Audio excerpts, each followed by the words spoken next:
Oke, Assalamualaikum warahmatullahi wabarakatuh. Ya, baiklah. Kali ini kita akan membahas tentang konsep media pembelajaran. Jadi sebelum kita lanjut ke topik-topik lain, kita harus tahu dulu konsep media pembelajaran itu seperti apa. Nah, baik, saya di sini bersama Ibu Nini Syafitri. Nah, sumber PowerPoint ini juga dari saya angkat dari buku Literasi ICT dan Media Pembelajaran, penerbitnya Gapres, dan penulisnya juga adalah salah satunya adalah saya sendiri. Nah, berbicara tentang konsep media pembelajaran, kita mengetahui bahwa media pembelajaran ini adalah salah satu alat yang penting untuk mencapai kualitas pembelajaran yang optimal ketika kita sebagai guru ataupun sebagai pendidik menyampaikan informasi kepada peserta didik. Ya baik. Definisi media pembelajaran dapat dibagi menjadi tiga bagian, sebagai penghubung, sebagai stimulasi, dan sebagai penyampai pesan. Definisi media pembelajaran sebagai penghubung dikatakan bahwa media itu sebagai penghubung antara pendidik dan peserta didik, ya, utamanya ketika memberikan materi pelajaran, kemudian ada media pembelajaran di situ, sehingga apa yang disampaikan pendidik menggunakan media pembelajaran dapat lebih bermakna ketika tersampaikan kepada peserta didik. Kemudian yang kedua, ada stimulasi. Komponen lingkungan pembelajaran yang menghasilkan stimulasi kepada peserta didik. Jadi media pembelajaran ini juga menjadi stimulasi juga bagi anak peserta didik sebagai peserta didik untuk lebih belajar, ya. Biasanya kan ketika kita we have nothing di depan kelas itu uh, apa ya terlihat ada yang banyak kan tuh peserta didik biasa saja. Ketika ada media pembelajaran di situ, peserta didik itu lebih kelihatan excited, ya, dibanding tidak ada media pembelajaran sama sekali. Kemudian media pembelajaran sebagai penyampai pesan, ya, alat untuk menyampaikan pesan pembelajaran dari pengirim ke penerima. Pengirimnya adalah guru, contoh ya, guru, penerimanya adalah peserta didik atau siswa. Oke, peran media pembelajaran. Di sini bisa meningkatkan efektivitas pembelajaran dan pemahaman materi kepada peserta didik. Ya, biasanya kan ketika guru ataupun dosen ataupun tenaga pendidik cuma secara verbal, ya pasti siswanya juga cuma bisa berimajinasi, ya. Oh ya ya begini. Tapi kalau umpamanya disajikan dengan media pembelajaran, maka apa yang diverbalkan oleh gurunya kemudian divisualisasikan di dalam media pembelajaran, maka yang disampaikan gurunya itu lebih masuk, ya, lebih lebih diterima begitu, lebih dimengerti oleh peserta didik. Sehingga peran media pembelajaran itu memang sangat penting di dalam suatu pembelajaran. Kemudian ada motivasi, ya, dengan media pembelajaran ini kemudian mendorong minat dan keterlibatan peserta didik dalam pembelajaran. Kemudian ada variasi, memberikan variasi metode dan pengalaman belajar yang lebih kaya. Oke, lanjut. Komunikasi dalam pembelajaran ini dibagi menjadi 3 bagian menurut uh, sumbernya ini dari Daryanto Dalam Gunawan dan Ritonga, ya, di tahun 2020 ada bukunya. Ada komunikasi satu arah, komunikasi dua arah, dan komunikasi segala arah. Komunikasi satu arah, pendidik itu cuma aktif menyampaikan materi dikala peserta didik itu cuma mendengarkan. Ini dulu pada zaman sayanya dulu masih dapat. Jadi guru itu cuma menyampaikan materi, tapi peserta didik tidak aktif. Dia cuma mendengarkan toh. Kemudian ada komunikasi dua arah, interaksi antara pendidik dan peserta didik namun terbatas. Jadi cuma guru dan siswa, atau ya cuma guru dan siswa saja, ya, antara pendidik dan peserta didik. Dan kemudian ada komunikasi segala arah, interaksi dinamis ya antara pendidik, peserta didik dan antar peserta didik. Jadi ada komunikasi antara pendidik sama peserta didik ataupun peserta didik dengan peserta didik yang lain. Ya, jadi ini lebih aktif siswanya ya. Oke, hambatan komunikasi pembelajaran. Ya, verbalisme. Peserta didik mengetahui kata tanpa memahami maknanya. Biasanya seperti itu. Dia dia tahu kata-katanya tapi tahu, belum paham maknanya seperti apa. Kemudian ketika dalam komunikasi pembelajaran biasanya peserta didik salah tafsir ya, salah mengartikan makna kata dalam konteks tertentu. Nah, kemudian ada perhatian yang tidak terpusat, peserta didik tidak fokus karena gangguan atau penyajian materi yang kurang menarik. Kemudian tidak terjadinya pemahaman, ya kurangnya kebermaknaan logis dan psikologis dalam penyampaian materi. Ini adalah hambatan-hambatan komunikasi pembelajaran. Nah, di sini fungsi media pembelajaran membantu pendidik ya mengatasi kelemahan dan kesenjangan dalam pembelajaran. Yang membantu pendidik agar materinya itu yang disampaikan bisa tercapai tujuan pembelajarannya. Kemudian membantu peserta didik ya biasa untuk meningkatkan pemahaman dan motivasi belajar. Kemudian ada memperbaiki proses belajar. Ya, di sini uh, dengan media pembelajaran berfungsi untuk meningkatkan efektivitas dan efisiensi pembelajaran sehingga peserta didik uh, sehingga peserta didik dapat lebih memahami apa yang disampaikan dan pendidik juga bisa menyampaikan secara visual ya materi yang dia sampaikan.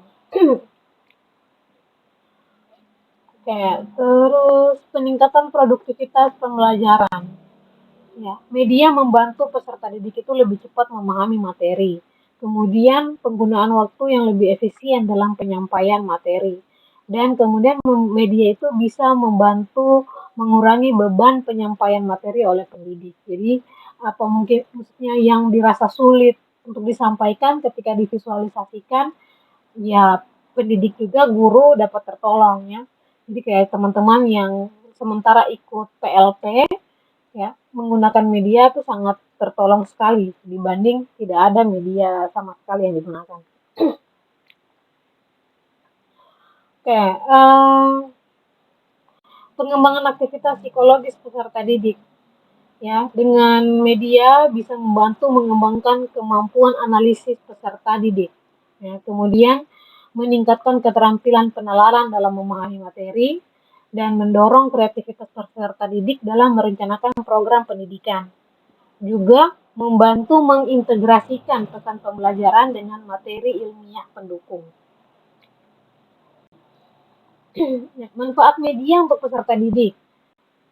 Ya, seperti yang kita telah bicarakan tadi, bahwa dengan media meningkatkan kemampuan memahami materi pembelajaran, merangsang pemikiran kritis dan kreatif peserta didik, membangun kekuatan kognitif, afektif, dan psikomotor yang mendalam, dan memperkuat daya ingat peserta didik melalui lingkungan belajar yang merangsang mahasiswa untuk bisa mendalami materi pembelajaran yang diberikan oleh guru melalui media pembelajaran tersebut. Oke, jenis media pembelajaran. Ada media cetak, media audio, media visual, sama media audio visual. Media cetak bisa jadi buku ya, bisa ada buku, modul, lembar kerja siswa. Terus ada media audio, ada rekaman suara, podcast, laboratorium bahasa. Kemudian ada media visual, gambar, poster, diagram, grafik, dan lain-lain. Media audio visual, video pembelajaran, film, animasi. Nah, uh, yang teman-teman sekarang lihat dan dengarkan ini adalah salah satu bentuk dari media audio visual. Ya, karena ada gambar, ada suaranya. Walaupun suaranya tidak ada penampakan siapa yang berbicara ya. Oke, kalau media cetak, kelebihannya itu mudah diakses, fleksibel, dan relatif murah. Contohnya buku teks, modul, lembar kerja siswa, atau handout. Namun kelemahannya ini adalah media cetak ini kurang interaktif dan memang membutuhkan minat baca yang tinggi. Kan kita tahu sendiri ya, sekarang ini semua rata-rata pada gadget ya. Jadi media cetak itu kayaknya agak-agak kurang diminati. Tapi sebenarnya media cetak ini yang sangat apa ya, apa walaupun memang tidak interaktif ya, tapi bisa apa, kalau untuk saya ya, zaman anak-anak generasi 91 itu lebih lebih prefer ke sini media cetak. Oke, terus kalau media audio ini media yang melibatkan indera pendengaran dalam proses pembelajaran.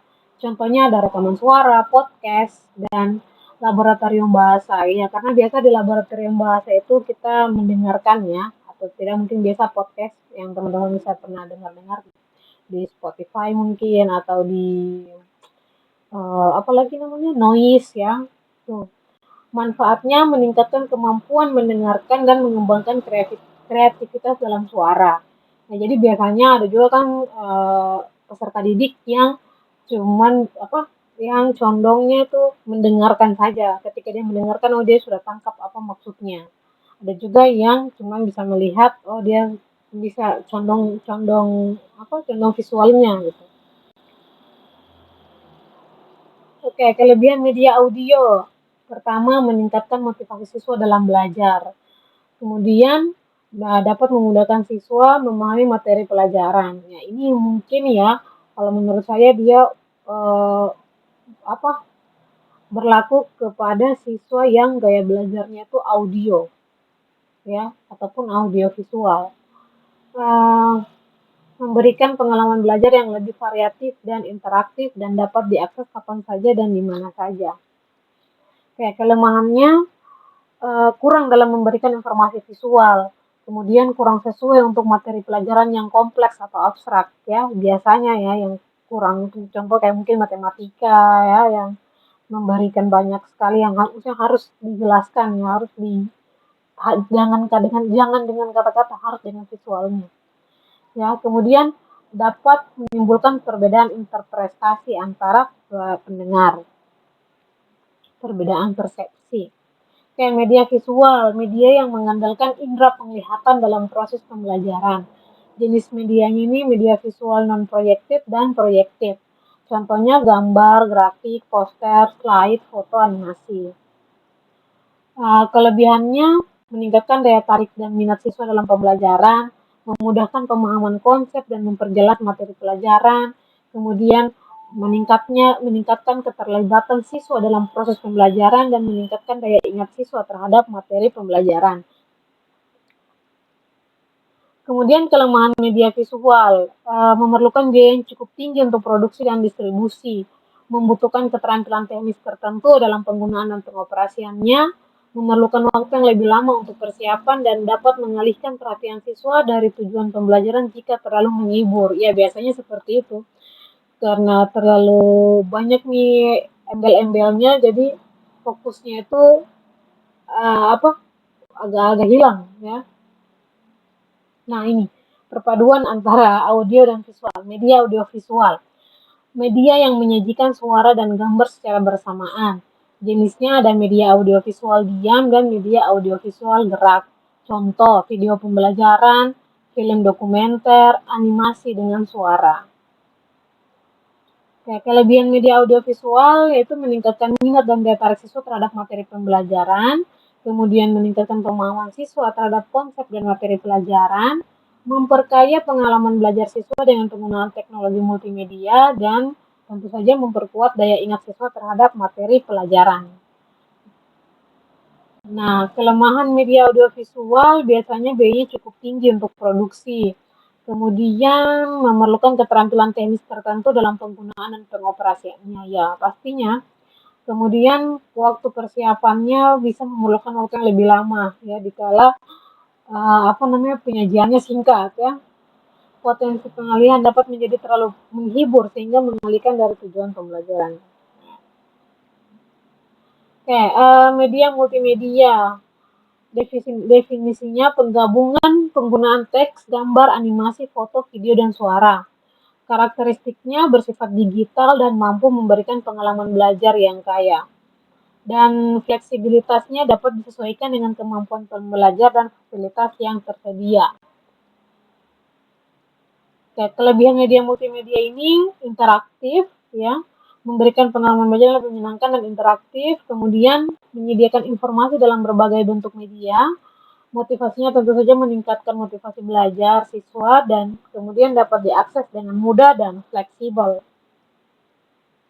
Nah, kelemahannya ya karena ini memerlukan teknologi canggih ya, sehingga biaya produksinya juga mungkin lebih tinggi. Memerlukan keterampilan khusus ya. Tidak semua orang bisa menggunakan media multimedia itu ya. Kemudian ketika kerusakan teknis dapat mengalami kerusakan teknis yang mengganggu proses pembelajaran itu juga ya. Kalau umpamanya ada yang salah sedikit atau ada yang rusak, pasti makan waktu lagi ya. Kemudian dapat mengalami masalah keamanan data yang mempengaruhi privasi siswa. Kriteria pemilihan media pembelajaran. Nah, ini kriteria pemilihan media pembelajaran kita harus sesuaikan dulu, ya. Tujuan pembelajarannya itu apa, materi pembelajarannya itu apa, terus karakteristik peserta didiknya itu bagaimana. Kemudian kita lihat juga fasilitas yang kita punya seperti apa, fasilitas pendukung, ya. Tujuan pembelajaran, ya kita harus memilih media itu sesuai dengan tujuan kognitif, afektif, dan psikomotor siswanya ya. Tujuan pembelajaran itu seperti apa. Terus materi pembelajarannya, kita sesuaikan media dengan karakteristik materi yang akan disampaikan.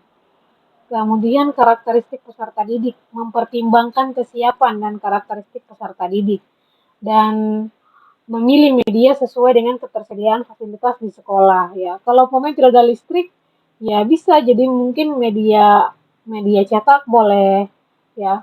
Tapi kalau umpamanya ada listrik, ya media audiovisual atau media visual mungkin ya bisa di apa dipakai. Jadi memanfaatkan fasilitas yang ada di sekolah ya, yang ada di lingkungan. Kemudian tujuan pembelajaran dalam pemilihan media. Media untuk meningkatkan pengetahuan dan pemahaman konsep, ini secara kognitif ya. Kemudian untuk secara afektif, media itu mempengaruhi sikap dan nilai-nilai. Ya, jadi apa yang diberikan sehingga dapat mempengaruhi sikap dan nilai-nilai mahasiswa itu sendiri ya, secara positif tentunya. Kemudian psikomotor, media untuk mengembangkan keterampilan praktis. Oke. Materi pembelajaran dan pemilihan media. Kita identifikasi dulu materinya. Kita menganalisis karakteristik dan kompleksitas materi pembelajaran.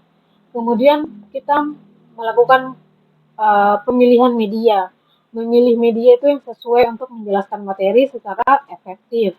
Karena ketika medianya tidak sesuai dengan apa yang kita sampaikan itu kan sama saja omong kosong kan. Kemudian kita implementasi. Kita gunakan media itu untuk meningkatkan pemahaman peserta didik. Oke, karakteristik peserta didik dalam pemilihan media. Pertama, kemampuan membaca, mempertimbangkan tingkat kemampuan membaca peserta didik. Kemudian, kemampuan mendengar, kita menyesuaikan media dengan kemampuan mendengar peserta didik. Dan kemampuan visual, memilih media yang sesuai dengan kemampuan visual peserta didik. Dan mempertimbangkan pengalaman belajar sebelumnya dari peserta didik. Jadi kita mungkin bisa kita identifikasi dulu mereka ini condongnya kemana, ya. Apakah visual atau audio visual. Jadi supaya kita bisa menentukan pilihannya, oh mau yang mana.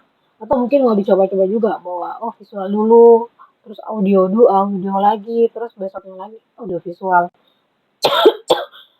Jadi kita bisa lihat sikap siswanya itu seperti apa. Pasti berbeda. Oke, kalau ini fasilitas pendukung dan dalam pemilihan media, ya pastinya ketika kita melakukan pemilihan media dalam memberikan materi pelajaran, kita harus melihat dulu fasilitas yang ada.